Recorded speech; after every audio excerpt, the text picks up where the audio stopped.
Yeah. It's been 2 weeks, 3 weeks. Yeah. Oh man, I forgot to open my beverage off. Well, it's non-alcoholic, so you're okay. Oh, I'm good. It's I'm still it's not friendly. sponsored by No Name Blue Can. Yeah. No Name Blue Can really needs to get on it. That's a really good. Featured in the background in That's multiple places. Where'd you get that from? Captain Cleveland got that for me. He did? Yeah. What's it hold, like 4 cans? I think maybe 3 if you stack them just right. I had a teacher in high school. He taught in applied science. You got a degree in that. Do you? Mm-hmm. And he taught us that the best way to stack adult beverages is in a pyramid form inside of a refrigerator because it gets the proper flow of or surface area for cooling. You know what's really ironic is this is the one thing that you actually remembered from school. And I don't drink. I first met you whenever the, you were the pretend Russian guy. Yeah. I was pretty sure you were also a real alcoholic. No, that was water. Most people didn't know that. Yeah. I think I did spill the beans to you for that. Every now and then I'll have something, but very, very rarely. Yeah, see, I don't drink at all. A lot of people don't realize that about me. Yeah, we're boring. I used to be a bartender in life. Really? Yeah, I was a bartender, licensed bartender for like 12 years. Do you still have that license? No, I don't. I gave it up. But I even actually had a few specialty drinks where I bartended at. Really? One was called the Purple Martian. Oh, do tell. I don't remember what was in it. Sounds like sweet tarts. Well, it looked like purple Kool-Aid. Okay. Keep in mind, I don't drink, so I don't think if I even taste tested this thing. But I had a buddy that used to bartend / work with me, and he did like to drink enough for both of us. Yeah. So he was my taste test dummy. I had a lot of friends that like to drink enough for both of us. But if he said it was good early in the tasting, you had a chance. If he said it was good late in the tasting, it was probably just the alcohol telling him what was good or bad. Yeah. But yeah, I had that ended up making the menu list there. We had the Purple Martian. We had the yellow something else, man. This was years ago. You're really jogging my memory. But where did you work at a bar? My uncle owned a bowling alley. Oh, okay. That makes sense. I kind of thought that, but wasn't so. Yeah, I bartended up there for. No kidding. Bartended up there I worked there for 20 years, and I was, of course, when I first started working there, I wasn't old enough to serve. But once I got old enough to serve, I did that for a while. But 20 years, huh? Started there whenever I was 14. No kidding. Worked there all the way up till I was 34. Did you work at the dealership at the same time, or was that okay? Yeah. So you did 2 jobs. So I worked there through high school, through college, and through my first true job. Right. And the last probably 5 years I worked there was just kind of like special events. Okay. Like I wasn't actually on the schedule. I just fill in. Right. But up until Jenna and I met, I was working there at least 2 nights a week. Oh man, somebody forgot to turn the compressor off. What kind of amateur is this? I'll get it. Man, oh man, if you guys can't tell, we are in the shop working. Shop / recording studio. One of these days we're going to have to move that thing outside if we can remember to do that, but just time. I see you found the magic switch down there. You found the magic switch? You need to move that switch up here and move your office down. Or move the compressor outside. There's that too. One of these days. So, do we have a subject tonight? Yes, actually, I was just right before the compressor cut me off. I was going to say, Actually, the compressor cut you on, or is that right? oh no, where did the notes go? Oh dear. Okay. Yeah, before the compressor cut on, I was going to say, people probably think this is some kind of related to our topic, but really this is just me asking you questions I'm genuinely curious about. Yeah, I worked. So, anyways, you had to finish it. So, after Jen and I started dating and getting serious, I started cutting back at the bowling alley and just kind of filled in. Right. And the ironic part was, Grandma kind of hit on this at the last podcast, but it didn't make the podcast, is my aunt and uncle just sold the bowling alley here in the last couple of weeks. So my bowling alley career is officially over with now. Couldn't get pulled out of retirement. Even now, up to date, like up to like 3 or 4 weeks ago, we went bowling and the machine broke. It's just easier for me to go back there and fix it than tell them at the counter. Like, I don't have the patience for that. Yeah. And of course, I guess you can't do that anymore then. Well, I'm pretty sure the new guy would be happy for me to jump in and help, but I'm not going to start that habit because once you start it, you can't quit it. It's expected at that point. But no, I'm happy for the new people that own it, and happy for my family that sold it, and hopefully it all works out for everybody. I don't like bowling. Not with you. You're too good. I'm only good because, yeah, I never paid for a game of bowling in my life. That's the only reason I'm any good at it. I guess to get rolling into our topic, if you can call it that. Basically, I've got some notes written here on my phone. I love how you have all these notes, but you don't tell me anything about what we're going to talk about. That's easier that way. I don't know if that's better or worse, because whatever answer you're going to get out of my mouth is going to be raw, heat of the moment thoughts. I think that we should keep it that way, though. I don't want to do no edited or crap. My notes are barely notes, if you could even call it that. Honestly, it's throughout the day when I'm thinking of conversations or questions I might have for you, and I'm like, oh, I should ask Mike that question, get his opinion on it, see what he thinks. Does my opinion really have any value, though? Not really. So this is just for entertainment purposes only. Yeah. I mean, the problem, I think, too, is that my opinion didn't hold any value either. So it's just, what's that say for like all we said from the beginning, we're just two idiots with microphones. I don't know why people are still listening. We are smart enough we figured out how to pay for them. Yeah, that's true. Okay, so I guess this kind of comes along with making big moves and big changes in your life. My first question here would be, how far ahead do you usually look to the future when you're making plans? And I think to preface this, something that I've heard you say, and like I say every now and then, is that I think the problem anymore these days is that people don't ever look past the end of their nose. And I think we've had some guests on in the past that would agree with that, and they also see that kind of an issue. So my question is then, how far past the end of your nose are you supposed to look? Oh, man. So that's a hard one to answer because there's different layers to it. Like an onion. Yeah. And some of them will make you cry. Like an onion. So like some decisions, like how far do you look ahead?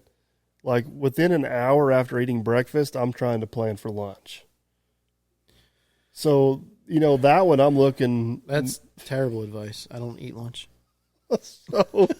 So I'm not looking real far ahead on that one. Mm-hmm. But with all joking aside, is this pertaining to life in general, or running a business, or which direction you going here? I mean, I guess we could unpack it a little bit. Like, okay, so for example, I just bought property out here. Mm-hmm. You just bought property out here. I did. Oh yeah, I always forget I have that. Did they know about that, right? Yeah, I think so. Oh, they watch Mrs. Beverage. It's not been on my channel yet. Oh yeah, that's right. But the video of looking or driving around it with the Rangers on. Genesis. Yeah, if you guys watch Mrs. Dirt Perfect's channel, you'll realize that you'll see that Jenna and I just bought basically 156 acres, mm-hmm. half farm ground, half timber ground. No real reason for the property other than have opportunities for our kids and an investment opportunity. That's we're not moving, not building a shop, not doing anything like that. If you're interested in it, there is videos on Jenna's channel, Mrs. Dirt Perfect, about that particular purchase in the property. Mm-hmm. You just bought 40 acres? Yeah, somewhere around there. Yours has infrastructure on it, house, yes. barn, pond. And I guess, it wasn't I don't know how to say this. It wasn't a large chunk of money, but it wasn't a small chunk of money. It was substantial. I mean, it was years' worth of salaries. Yeah. And basically, in my situation, there's a lot of moving parts here. Talking about relocating our entire lives, careers, throw a kid into the mix, and how to make it work. So, right. I mean, for us, we started planning that 2 years ago. Yeah, I guess to kind of start answering your question, you think this would be a simple answer, but it's not. But you almost have to categorize things and have set timelines for them. Mm-hmm. So I don't know if it makes more sense to go to the big ones and work your way back, or go to the small ones and work your way forward. But, with me in the business, it's almost hard to plan probably more than 3 years in advance because my business is changing so quick. I don't really know which direction. Like 3 years ago, I had no intentions of laying the first piece of field tile in my life. Right. This year, field tile is going to be 30% of my business. Oh, speaking of field tile, I have a note here. Tina Span wants to know why it's called tile. Why field tile is called tile? Because back in the 40s, 50s, 60s, and even up into the 70s, they used to actually lay clay pipe, and they called it clay tile. Okay. And that's where the terminology come from, is tiling a field, is you lay clay tile or clay pipe in there. And basically they just loose fit the joints together, and that's how the water seeped into it. Mm-hmm. That tile system is far superior to anything we install today. But really? as you can imagine, it's way more labor intensive, and yeah, I mean it's not. So I guess like how ceramic tile on a floor typically has grout lines. Yeah, that'd be the spacing you're talking about. Yeah, okay. You just in later years, and I think there's even something on my channel of touring that tile factory that we had close. Mm-hmm. They actually did perforate the clay pipe. Okay, but that's why it's called field tile. It's just kind of stuck. It's just kind of been the way it's went over the years. Not to derail the conversation, but we do get emails with questions, and I got to try and figure out how I can answer them. Yeah, no, that's a good question. And a lot of in our fields down here in front of the house where we've been working, they got clay tile in them. Really? And, as long as it's not disturbed, them old timers were good. Yeah. I mean, they knew what they were doing, and that stuff it's insane how good a job they did and how well it still works. Right. But, as far as the business goes, I try to have, I wouldn't even call them goals, but I try to have a direction of where I want to be at in 3 or 5 years. Mm-hmm. But that's got to be fluid, and you got to be able to change paths. And field tile is a great example. 3 years ago, I didn't install one piece of field tile. This year, we're going to install 100,000 feet of field tile and build a special attachment to do so. Mm-hmm. And fortunately, that goes back to having your business positioned to be able to side shift a direction wherever you see an opportunity, right, and capitalize on it and make profit. And that goes back to the previous podcast we talked about, where I don't spend a whole lot of money on new specialized equipment that's good at one thing. Right. I like to diversify my equipment portfolio and have options to do a lot of different things. So if I see I'm going to use field tiles and opportunities, as an example, because it is a real life example. I see an opportunity to go off a direction. We're going to head off a direction and take advantage of it. Now, in 3 years, am I still going to be doing field tile, or is it going to be doing, pouring concrete piers? I'm just right pulling up some other random thing here. So, with the business, you got your immediate workload schedule. So you got to be looking out as far as whatever your immediate workload is. We're usually 6 to 8 months out. And then you're kind of keeping an eye on, in today's market, you got to be keeping an eye on material prices, fuel prices. Mm-hmm. Maybe we buy something now for something we're going to do in 2 months because we know a price increase is coming. Mm-hmm. So that, as far as the workload goes, we're 6 to 8 months out. As far as like staging the equipment and finances, we're probably work on about a 3-year out. As far as the rest of the business, it's as far as the 5, 10, and 15-year plan. As far as me, it's just kind of judging the size and the scale of the company I want. Mm-hmm. My biggest problem, and I know this sounds crazy and people are going to think I'm insane, my biggest problem is staying small. If I really wanted to, I could probably have 15, 20 guys working and 3 or 4 crews, and probably not even have to buy a whole lot of equipment to do it. I mean, there's just that much work out there available. Right. But that's not what I want. You've been there and done that. I've been there, done that, and then I don't get to do what I enjoy. And what I enjoy is running that equipment. Mm-hmm. And so I have no intentions of growing to that scale. So my plan is how do I critique and streamline and maximize my time over the next 3 to 5 years to where I can kick more work out with the same amount of people and the same amount of resources and the same amount of time. Right. And that's kind of how I look as far as the business going forward. One huge part of that is controlling overhead. Biggest part of overhead is usually your debt and operating expenses. So, not to get too far into detail with the P&L or the balance sheet of the company, but we're not leveraged hardly at all. Mm-hmm. You know, we do have some bank notes on some things, but it's just basically to keep credit going and do what you need to do business with. I could very easily be zero debt at pretty much any given time if I needed to be. Right. So there's that, but the other flip side of that is I make money. I am the most profitable whenever I'm sitting in a seating machine. Mm-hmm. I'm not being cocky, I'm not being arrogant, I'm not being any of those things.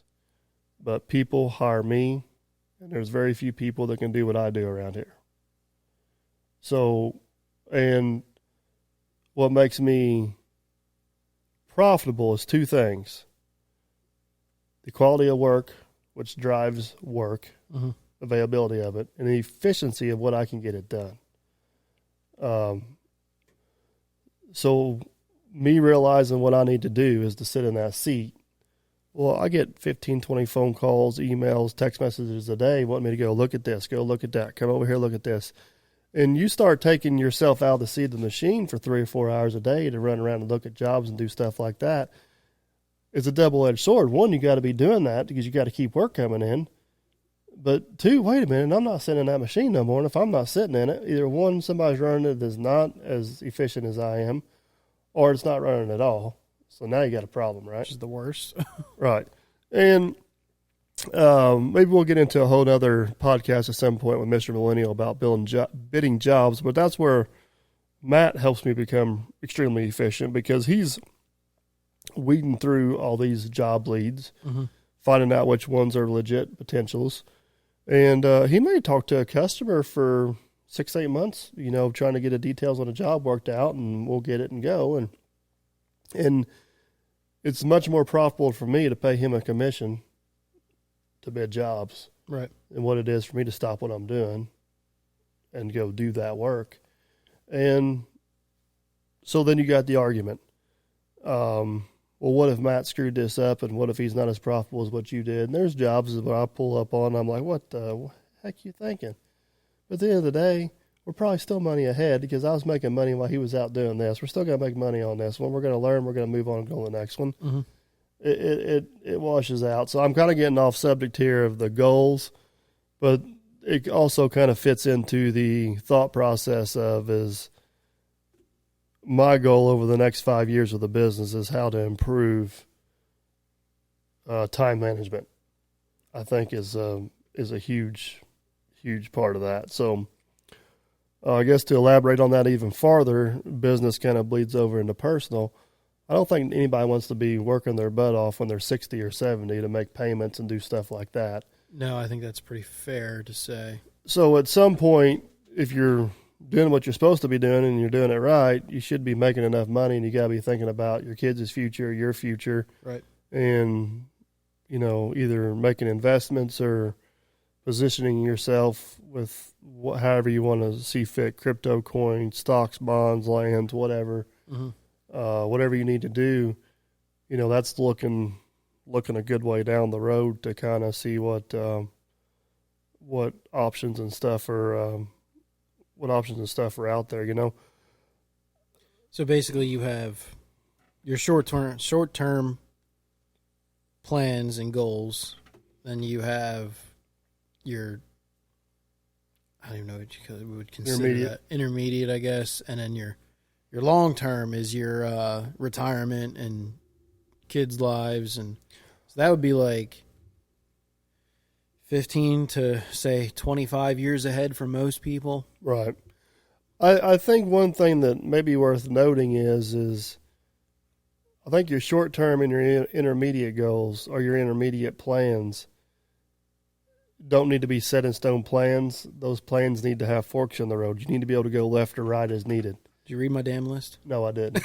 But your long-term plan, I think, needs to be a pretty straight and narrow road with no turns. Does that make sense? It does. I agree with you. I mean, I I have the actual play of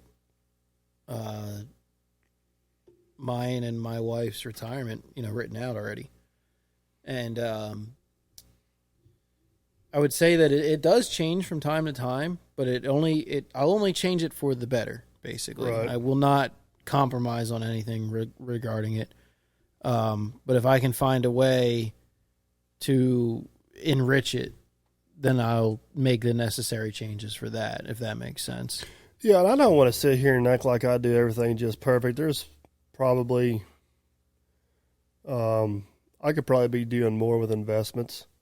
Yeah, but the point that I'm trying to portray here is that you might not do it perfect, but you're thinking about it. Oh, yeah. I mean, Jenna's got a retirement. I got 2 or 3 retirements.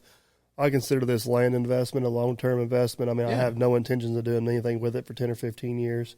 But if you needed to, you could. But in 10 or 15 years, if I want a hobby project, I don't know if I'd want to go spend $750,000 right for a hobby project. But spending it now and then having it available to me later, hey, you know what? I could definitely probably do something with this if I wanted to. Right.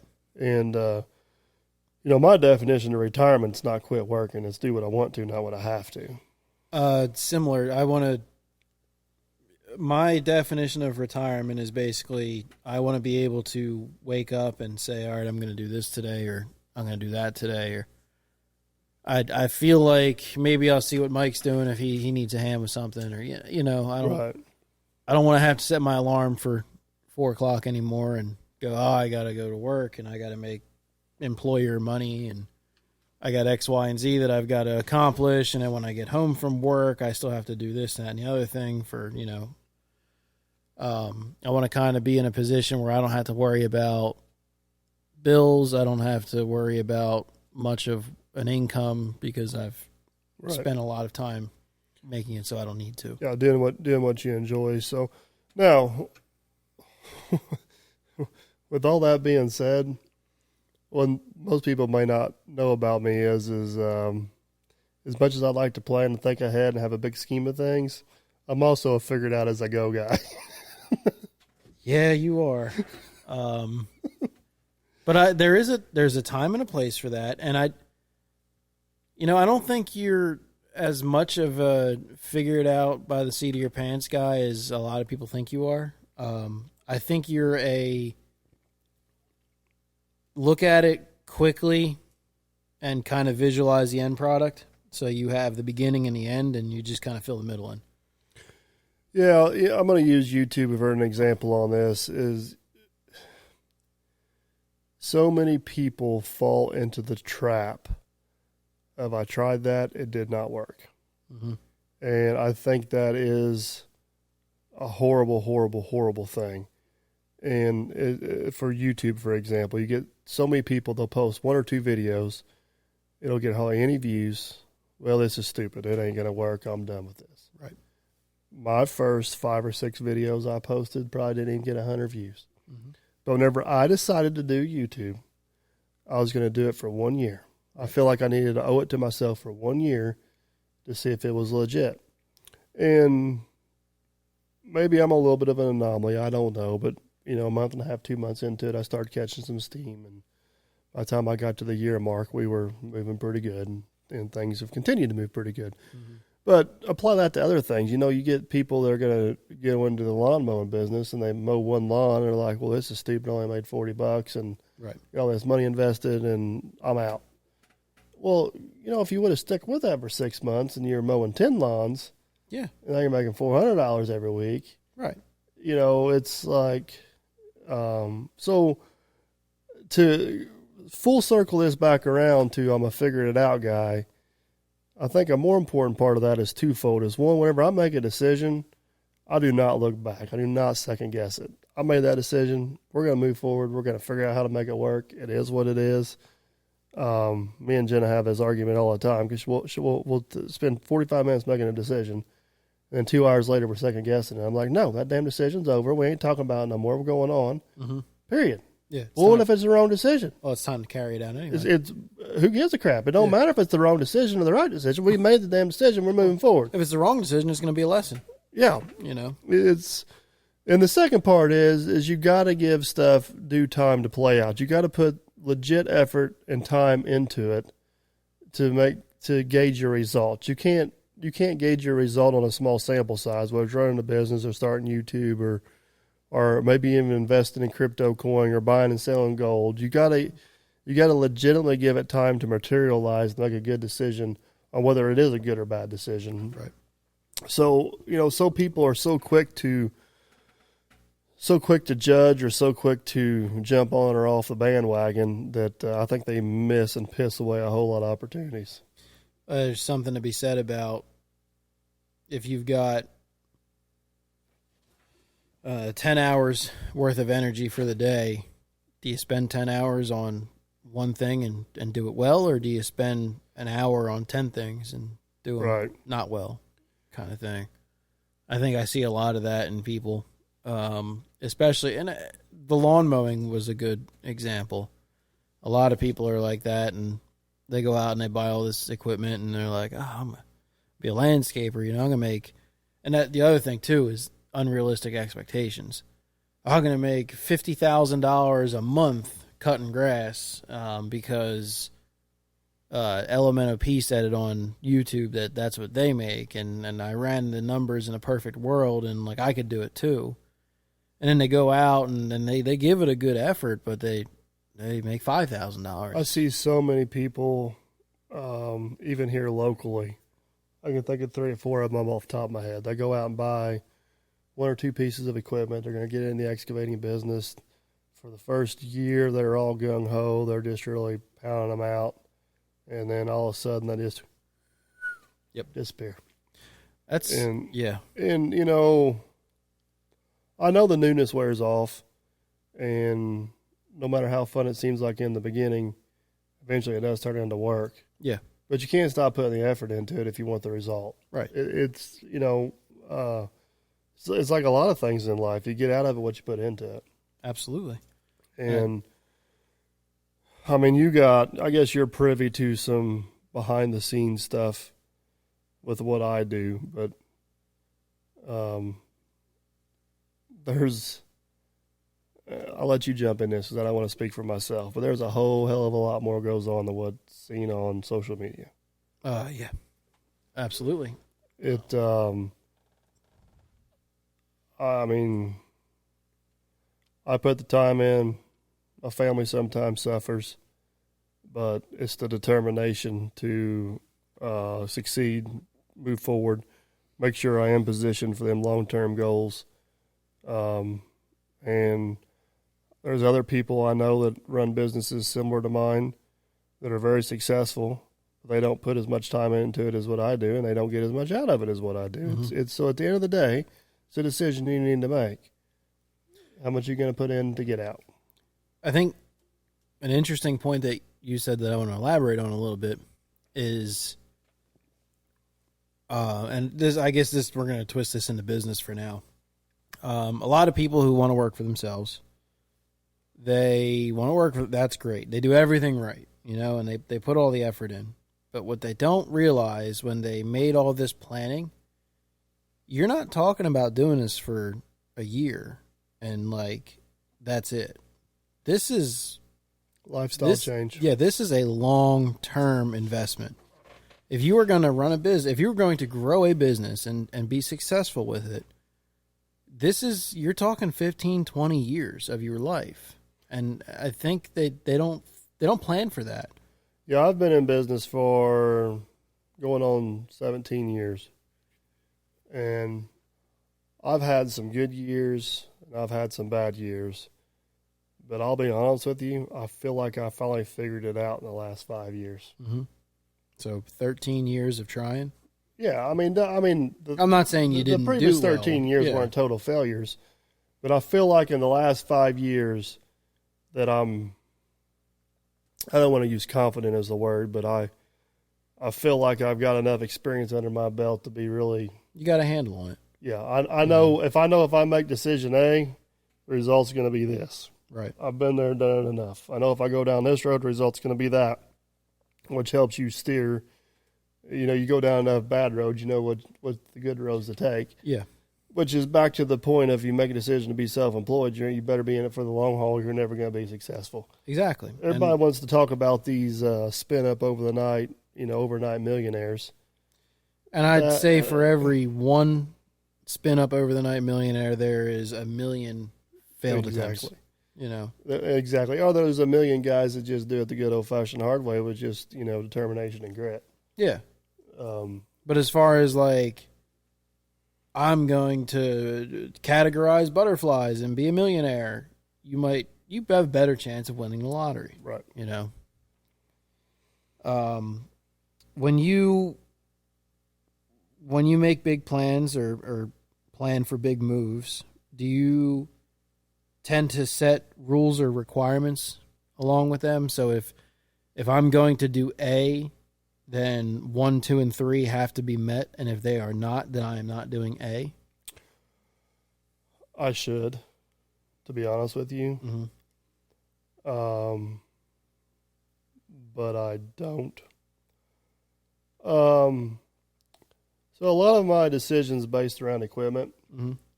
are kind of future workload versus state of the equipment. Uh-huh. So let's just back up to about 4 or 5 years ago. I knew we had a lot of excavator work. I knew the 120 was getting tired. Was maybe not going to be able to handle that workload. So, Was it that long ago? Yeah. So that drove the decision for the 140. Mm-hmm. At the time, the 140 was the logical decision because I didn't have a trailer to move anything bigger. I wasn't really doing the bigger work I was doing now. But that 300 coming is gonna. Oh, here we go. So fast forward to now, which is 4 years later. I have the bigger trailer. Mm-hmm. We're doing the bigger work. So we're going. Fortunately, with my relationship with Hyundai, they're going to allow us to demo a 210. Right. And there is a legitimate chance that the 210 may end up being purchased if it fits into the fleet. Mm-hmm.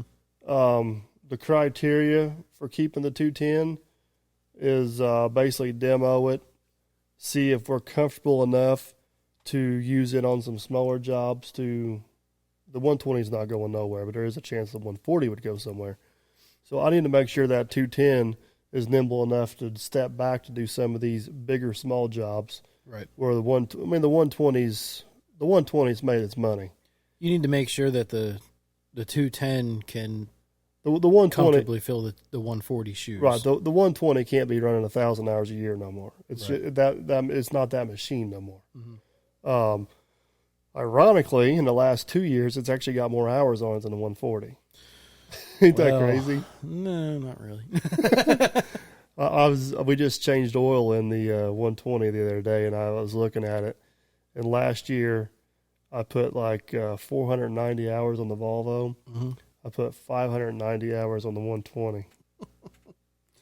I'm not surprised. Blows my mind. But anyways, I need to cut hours back on the 120. So I got to make sure whenever I make that decision that falls into the category. But basically, instead of meeting criteria A, B, and C, I analyze needs coming up. Mm-hmm. And then I try to, as far as purchasing this 210, it's something I've been looking at for 6-8 months.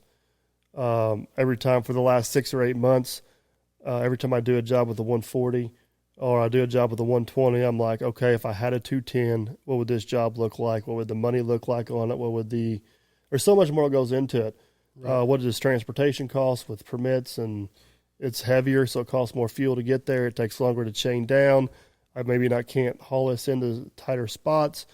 How much more does it cost me to operate that machine as far as fuel consumption and time? What's the insurance on that machine? So in my head, I'm going through these scenarios, basically pretending, hey, if I had a 210 on this job, am I getting done faster? Because you know what, if that 210's on the job, the actual job may get done faster, but how much extra time did I spend to get there? So you are essentially putting stipulations on the purchase in the form of a simulation in your head, more or less. Right. And you are,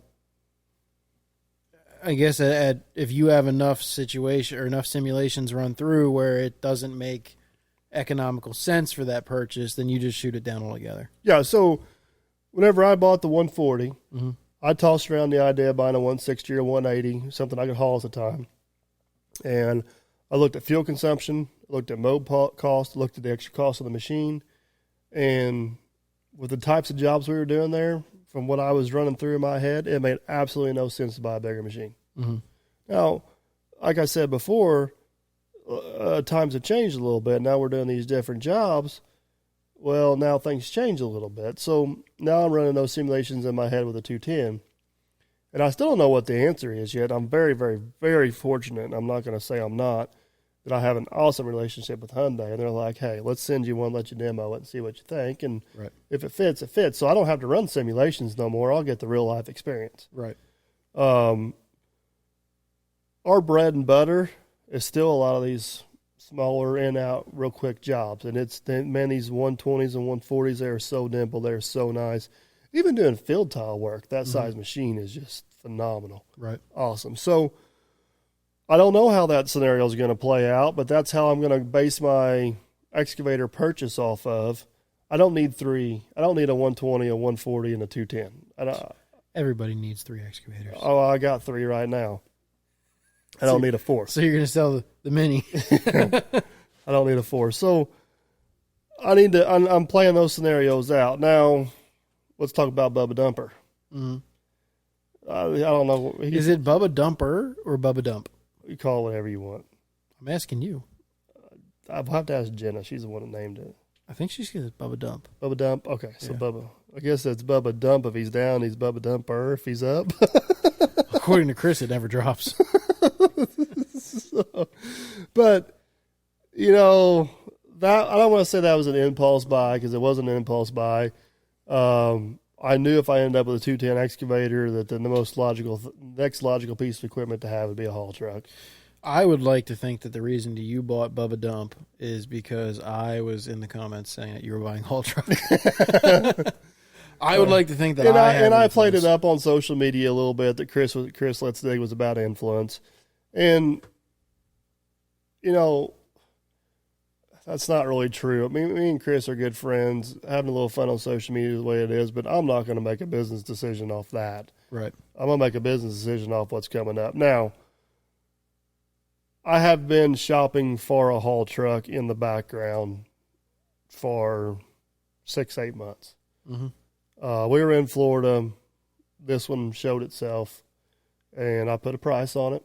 I wasn't going to go a penny over that price, and I figured if I could get it for that, I got myself a good deal.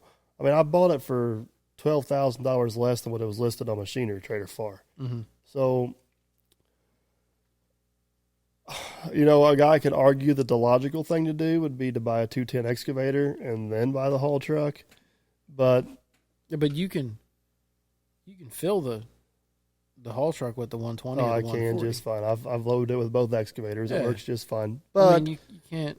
This is where I gotta not blur reality, is because I have this extra thing that a lot of people don't have, which is YouTube. And showing up with a new piece of equipment, making videos on it, whether it's repairing it or using it, is definitely a huge bump for the channel. And what's good for the channel is good for me. Right. So if it wasn't for YouTube, that purchase order probably would have made in that order. Even though that purchase would have been made, it just wouldn't have been made in that order. I would have held off until I had a 210. And if I never bought a 210, or maybe this day I still don't, I probably would have focused more on getting Lieutenant Dan done. But right. That's a whole other conversation. So it's YouTube's fault that you're not doing Lieutenant Dan right now. It is YouTube's fault. And you're doing Bubba Dump. Oh, the irony. Yeah, that is true irony right there, isn't it? So, I mean, I guess to answer your question, is I assess our workload probably coming up over the next year. And usually towards the end of summer, you kind of know how good a year you had.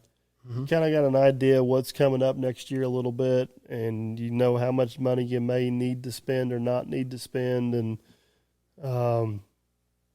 you know, that may steer a few decisions. I'm always thinking, you know, about things I want to upgrade or things I want to change. I'd love to get rid of the Kubota. I'd love to buy another small dozer with a cab on it. But where do they fall on the priority list? Sometimes it depends on what comes up for the right price at the right time. Yeah. Everything I got, knock on wood here today, works. Mm-hmm. And I'm not going down this road again. Just because I got old equipment don't mean it's not reliable. Yeah. I'll put my old stuff up against anybody's new stuff any day of the week. Oh, yeah. Except for one, and that may be painted orange. It's kind of new. I guess my outlook on this is I'll use the property purchase as an example. I ran numbers on that for February, March, April. Say 5 months. Realistic number scenarios over and over again for about 5 months.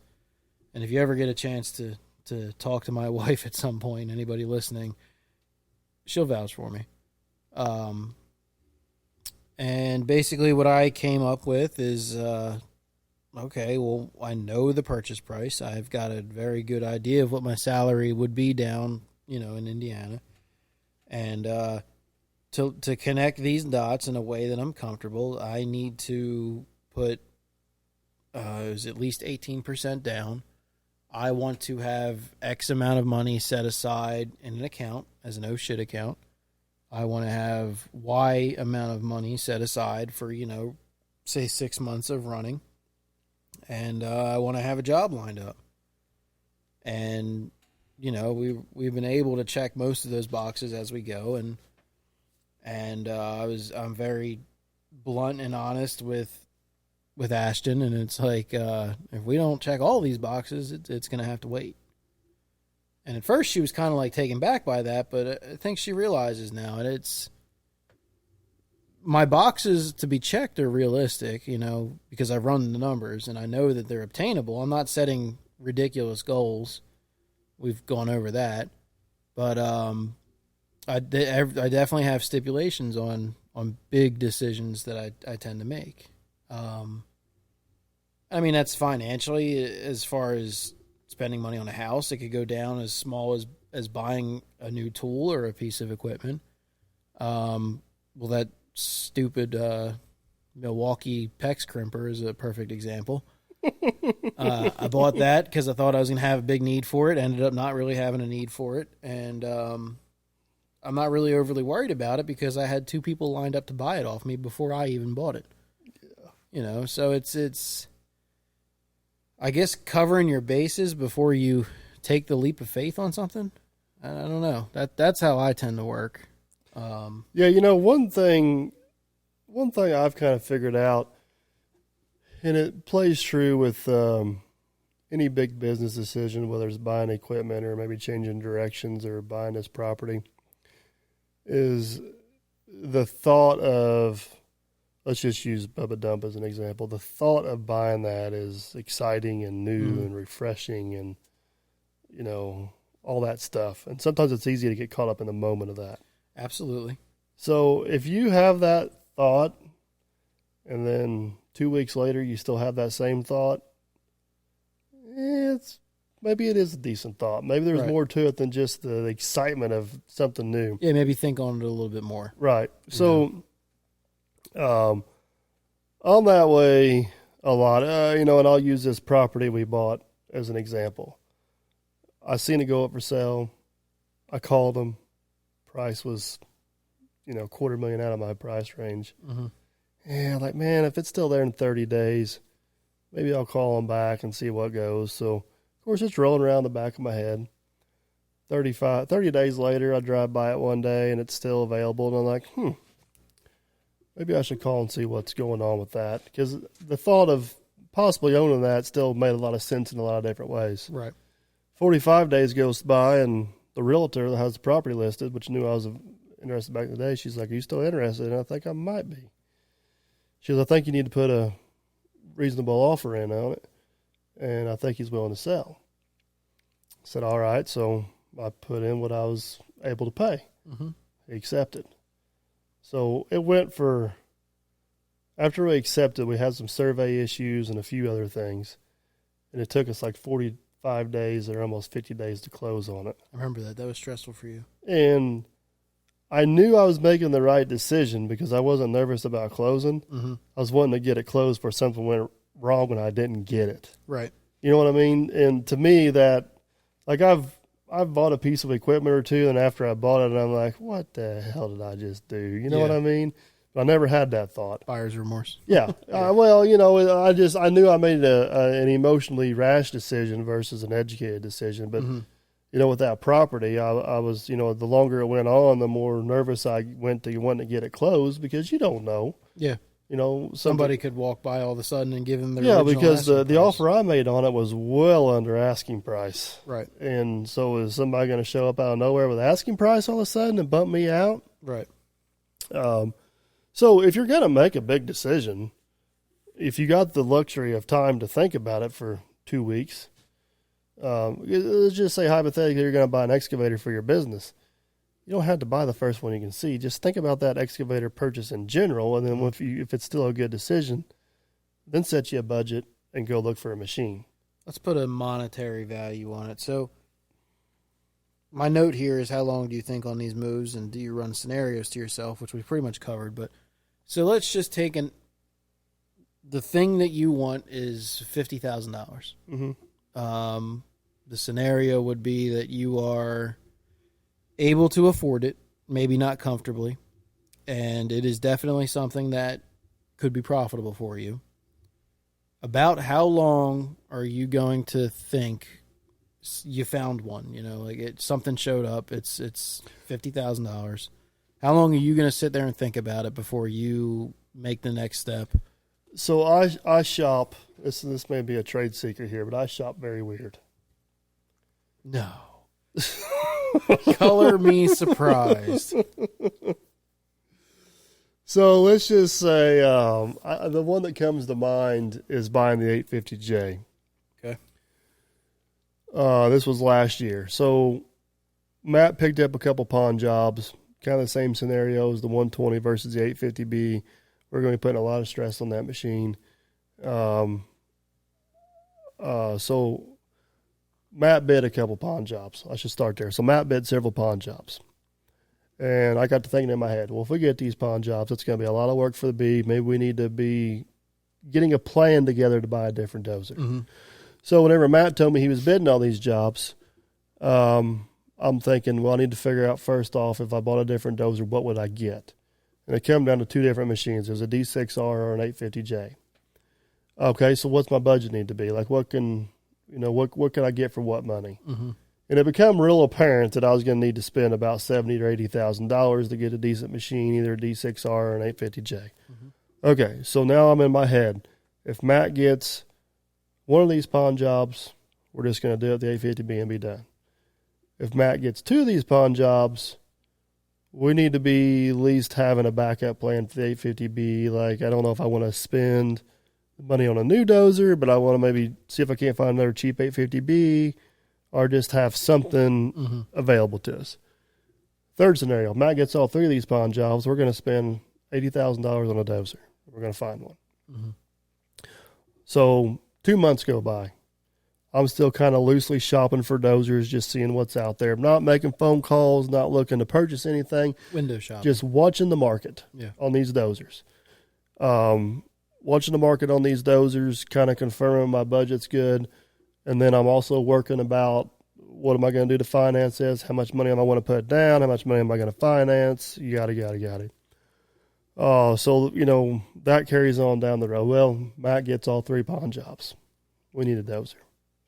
So once I make the decision to buy a dozer, I go on Machinery Trader, Facebook, whatever it is. I look down through there. The first dozer that meets my criteria, I call. Mm-hmm. If I like it, I buy it.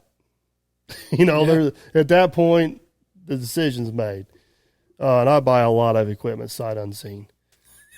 Actually, the only dozer I've ever went and looked at in person was the 850J I bought. That was an absolute disaster. The first one? The first one. Yeah. So I would have been better off buying it sight unseen, feeling a whole lot better about it than actually going and looking at it. Mm-hmm. time's money. I ain't wasting my money trying to have her across the country to kick a damn track when I don't know what's really going to be wrong with the dozer until I get on a job site anyways. Right. And I got a theory. If I was dumb enough to buy it, so will somebody else. Yep. Kicking on down the road. I've since adapted that theory, and it works. It's that damn simple. It works very well. So basically, the whole thought process of buying it, I'm looking at equipment for just what's available, what size do I want, what's my budget. Mm-hmm. Once the decision's made to buy it, then it's get it done. First one that meets every criteria. First one that meets the criteria is coming home with me. Yeah. That's simple. I don't care if it's in Seattle. I don't care if it's in Michigan. I don't care if it's in Florida.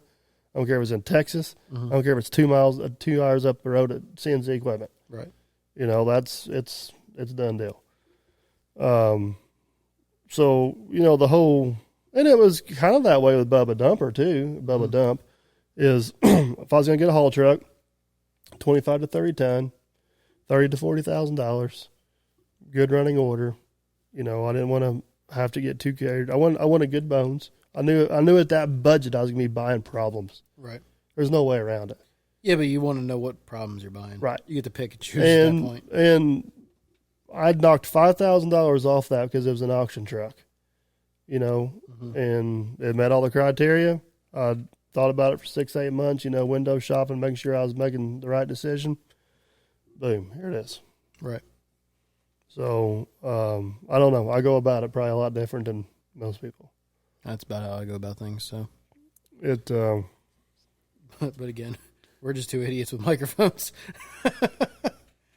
and I don't want to lead anybody down the wrong path. I mean, Oh yeah, what works for you might not work for somebody else. what works for me may not work for somebody else, and not every decision I've bought one piece of equipment. It was a 450G John Deere dozer, sight unseen out of New Orleans. I didn't get hurt on it, but I didn't make any money on it either. It was, I don't want to say I got took, but it was. The other one was the 850J I bought from Clint at CNC Equipment, and you know, I felt horrible for Clint because that was as much my fault as it was his. Mm-hmm. But, you know, there's a whole podcast about that. Me and him have worked that out and become good friends. Cooler heads prevailed. And I hate the way that it went down, but I'm thankful that me and him have become really good friends out of it. Right. You know, and I don't know if we would have otherwise. Yeah. And Clint's YouTube channel is taking off, and he's having a tremendous amount of success with it, and I could not be happier for him. Mm-hmm. That's CNC Equipment on YouTube. CNC Equipment on YouTube, which is also a podcast on this channel with Clint. And we talk about the whole dozer in the scenario and the whole thing. But yeah, it's, you know, I think we have a podcast about buying equipment.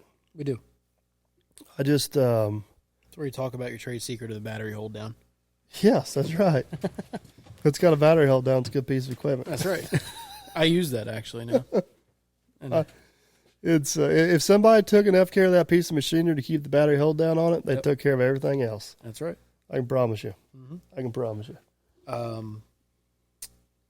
Do you often bounce ideas off friends or family, or do you just keep the decision making in between your ears?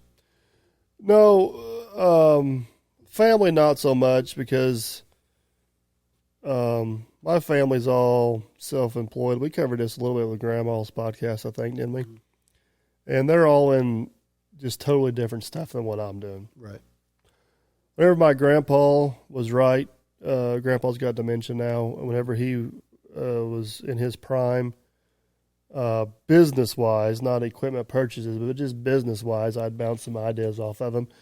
And my stepdad, Barry, which we've had on the podcast, I talk with him some stuff time to time, and it's more about investment stuff, not actual, right. I call business stuff.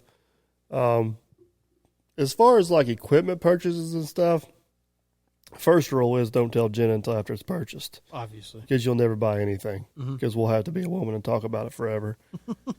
No disrespect. But, you know, with Matt knowing what the workload is and Matt knowing the profitability of each piece of equipment, you know, me and Matt will discuss that a little bit about what's going on. Whenever I was in business with Josh Harris in the construction business, which we got a podcast with Josh as well, mm-hmm. that's one thing I really enjoyed about being in business with him is we looked at stuff completely different. So he could have a wild-ass harebrained idea. I could have a wild-ass harebrained idea, and it was nice to kind of either bounce it off each other and kind of cancel each other out, bring us back to reality, or every once in a while we'd both say, hey, let's try that, and kind of go for it. Right. So to answer your question, yes and no. That was a politician answer, wasn't it? It sure was. I mean, at the end of the day, the ultimate decision comes down to me now. Yeah.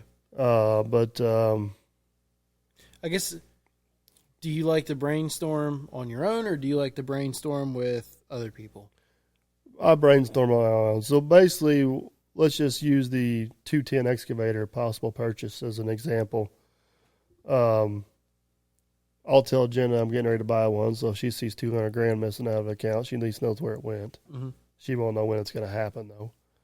I'll tell Matt, hey, this is on my radar. What work do you see out there for it? What do you think as far as how we're going to go about bidding jobs in the future? Like doing the scenarios. Like hypothetically, we put this into the fleet. Does this open us up to X jobs? Does this close us off to X jobs? What's the profitability on X jobs? A 210 excavator on a big job is more profitable. A 210 excavator on a smaller job is not. Right. It's that simple. So where's that threshold of where we need to do an excavator break at type scenario? But at the end of the day, it kind of comes down to what the finances look like versus the workload, and that's the ultimate two decision makers. Right. Is where it's at.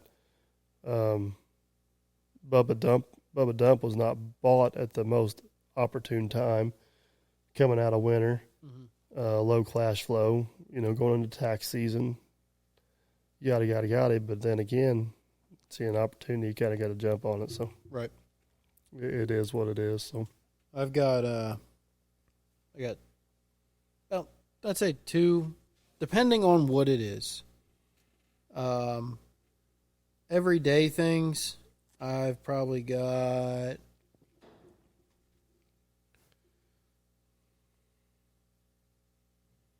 four people that I bounce ideas off of.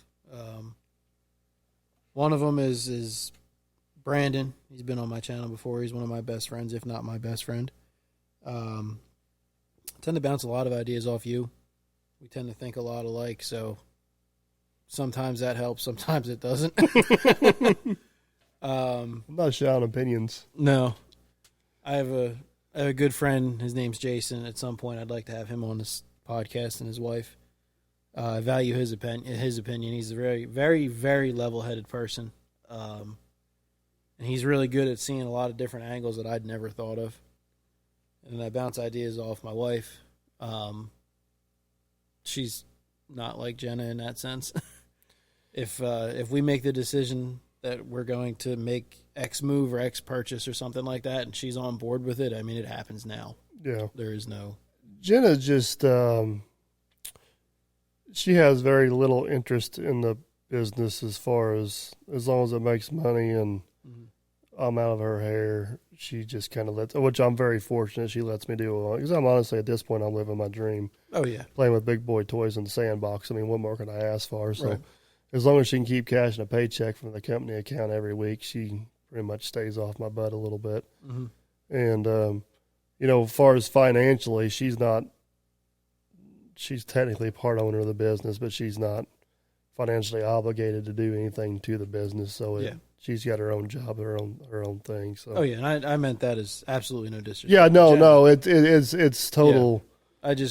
For me, I mean, I'm not on Facebook or anything like that. So, like recently, I tell her I need a jackhammer, right, or something like that. And well, why do you need a jackhammer? Oh, I need a jackhammer for X, Y, and Z. Okay, well, that makes logical sense. So we'll get a jackhammer. What is a reasonable price to be spending? What are some reasonable, or what are we looking for, making model wise? Because she doesn't know anything about jackhammers. Right. And basically, I can say, okay, I want X, Y, or Z jackhammer, and I'm willing to spend up to $600 used. And I kid you not, by within 24 hours, she'll probably have 5 or 6 options for me. And like this is how we've been making purchases recently. It's we prioritize what we need or what project has to get done and what we need to purchase to make that project get done. And when we go through that list, there's things in there that we have to buy, obviously. And if we can buy them used, I tell her we're looking for this, that, or this, and we're not spending any more than this. If I told my wife to go shop for a jackhammer, she'd probably come back with horse trailers or something. It would not. Yeah, I mean, what was the last thing that we got? I told her I was shopping for bulldozers one day, and she wanted to know if that's the thing that had the scoop on it. No, dear. No, dear. Yeah. Oh, the last thing was the lawnmower. Yeah. We needed a 0-turn. I told her, it's going to be a Skag, X-Mark, or a Toro. I would prefer it to be a Skag or an X-Mark. You like Skags. I like Skags just because we got a good dealer here. Right, which was very important to me. And most people don't know, I started being a mechanic as a small engine mechanic, and we were an X-Mark dealer, so I knew X-Marks inside and out, so I was comfortable with that. And it basically came down to, okay, well, if it's going to be a Skag, it's going to be a Turf Tiger. If it's going to be an X-Mark, it's going to be a Laser Z. If it's an X-Mark, I want a 60-inch deck. If it's a Skag, it's going to be a 61. We want something with under 3,000 hours, and we want something that looks like it's not beat to hell. And she looked on that for a while because there wasn't much. She showed me a couple of options, and then we just kind of let it lie for a little bit, and then randomly she sent me a text message while we were at work. She found a mower. Sent me a screenshot of it, and I was like, oh, that's the mower. And we went and got it that weekend. But, it makes my life easier. But again, for that purchase, I talked to Brandon, because Brandon worked at that small engine shop with me. And he agreed with me, too, that X-Mark is the way to go. But then when I told him about the dealer being in town for Skag, he's like, well, then I would probably go Skag for obvious reasons. And I'm like, yeah, because I'm going to fix it myself, so I want to get parts.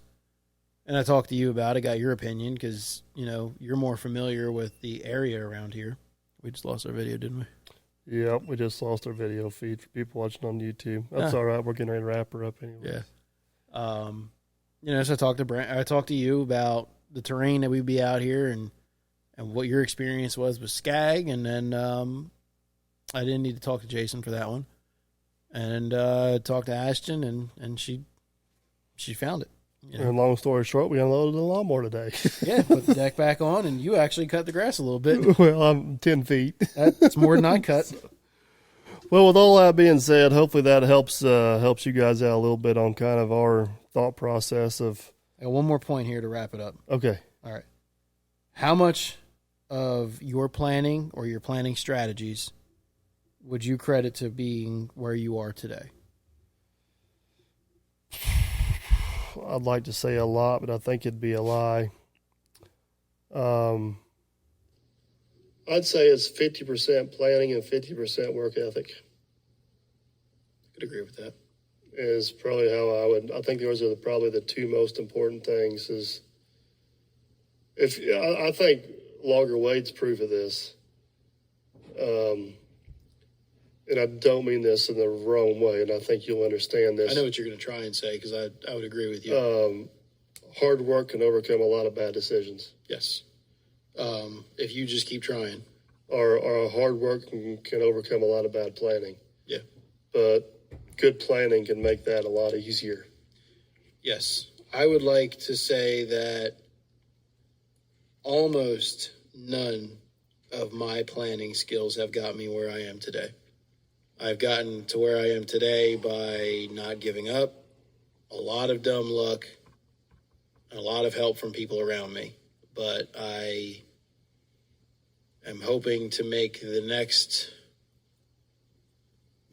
future plans much better now that I've learned how to. I've corrected the issues that I've had with planning. I think to make good plans, though, to make good plans that are realistic, you almost have to have some experience to do that. Yeah. I think that's where my problem was previously, is I didn't have a firm grasp on what what's the word I'm looking for? on something that was even possible. I Yeah, guess what realistic. Yeah, realistic a reality. Yeah, yeah. You know, it's I'm gonna move down to Indiana and be a millionaire by Tuesday. You know, all right, sounds good. Well, no, let's back up a step here and think about this. Right. Know? So I would say that I started realizing where I needed to make changes about 2.5, 3 years ago, and things have been looking up since then. So, you know. Yeah, and that goes back 2.5, 3 years ago. You can't expect overnight success. No, no. I'm still far from where I would consider success, but I feel like I'm walking on the right path at least. Yeah, progress. So, well, hopefully you guys enjoyed the episode. We're going to try to do a few more before we wrap this season up.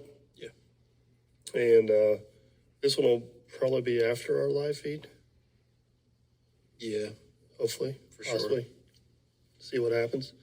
But hopefully you guys enjoy listening. Comment down below what subjects you may want us to cover next. Hopefully we can maybe get Mr. Millennial on, talk about bidding jobs. That seems to be a pretty popular one. Get a lot of requests too for camera gear. That one's kind of hard to cover on a podcast, but we may try to do something at some point. So, camera gear only, or camera gear and podcast stuff? I guess we could do both. Might be able to make an hour with podcast stuff too. Have to comment down below, see if that's something they're interested in. So yeah, that's true. But thanks for listening, guys, and as always, we'll catch you on the next one. See you.